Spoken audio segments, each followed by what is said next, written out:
राधे राधे दोस्तों, मैं हूं डॉली शर्मा और मेरे चैनल में आपका बहुत बहुत स्वागत है। दोस्तों, आप सभी को गंगा सप्तमी की हार्दिक शुभकामनाएं। मेरा कर दे बेड़ा पार मैया श्री गंगे। गंगा सप्तमी हर वर्ष वैशाख मास के शुक्ल पक्ष की सप्तमी तिथि पर मनाई जाती है। हिंदू मान्यताओं के अनुसार भागीरथ ने कठोर तपस्या किया था, जिससे खुश होकर माँ गंगा इस दिन स्वर्गलोक से शिव जी के जटाओं में विराजमान हुई थी और धरती पर प्रकट हुई थी। गंगा सप्तमी से आधारित कई सारी मान्यताएं हैं, जिसमें दान पुण्य को बेहद लाभदायक बताया गया है।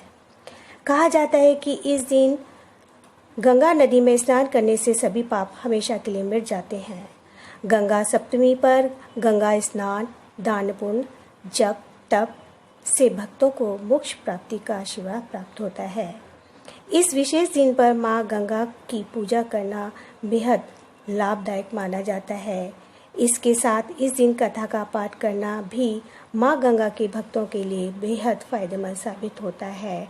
आज मैं आपको गंगा माँ के अवतरण की कहानी सुनाने जा रही हूँ, जो इस प्रकार है। बोलो गंगा मैया की जय। बहुत समय पहले इस धरती पर भागीरथ नाम के एक बेहद प्रतापी राजा निवास करते थे। अपने पूर्वजों को जीने मरने के दोष से मुक्त करने हेतु गंगा को पृथ्वी पर लाने के लिए उन्होंने कठोर तपस्या करना शुरू कर दिया। भागीरथ की भक्ति और कठोर तपस्या को देखकर माँ गंगा बेहद प्रसन्न हुई और फलस्वरूप उन्होंने भागीरथ की बात मान ली।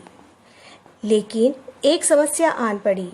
उन्होंने राजा भागीरथ से बताया कि अगर वह स्वर्ग से सीधा पृथ्वी पर आएंगी तो पृथ्वी को उनकी गति असहनशील हो जाएगी और रसातल में चली जाएगी। माँ गंगा की यह बात सुनकर भागीरथ अचरज में पड़ गए और इस समस्या का समाधान ढूंढने लगे। माँ गंगा इस अभिमान में थी कि उनकी गति किसी के लिए भी सहनशील नहीं है, लेकिन भागीरथ शिव जी की आराधना में लीन हो गए। भागीरथ की भक्ति से प्रसन्न होकर भगवान शिव ने उन्हें वरदान मांगने को कहा। भागीरथ ने उन्हें अपनी समस्या बताई और इसका समाधान शिव जी ने दे दिया। माँ गंगा जब अभिमान से स्वर्ग से पृथ्वी पर आ रही थी, तब उनका सामना शिव जी से हुआ। इसके बाद उन्होंने गंगा नदी को अपनी जटाओं में कैद किया। कैद होकर माँ गंगा छटपटाने लगी और अपने किए की क्षमा मांगने लगी। माँ गंगा की छटपटाहट देखकर भगवान शिव उन्हें माफ किया और उन्हें छोड़ दिया। शिव जी की जटाओं से छूटते ही वे 7 धाराओं में प्रवाहित हुई और ऐसे भागीरथ माँ गंगा को पृथ्वी पर लाने में सफल हुए।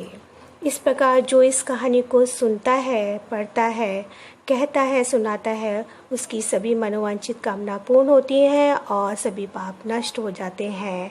हे गंगा मैया, सबकी रक्षा करो, सभी के पाप नष्ट करो, सभी को रोग मुक्त करो। इस पृथ्वी पर जो महामारी बची हुई है उससे सबकी रक्षा करो।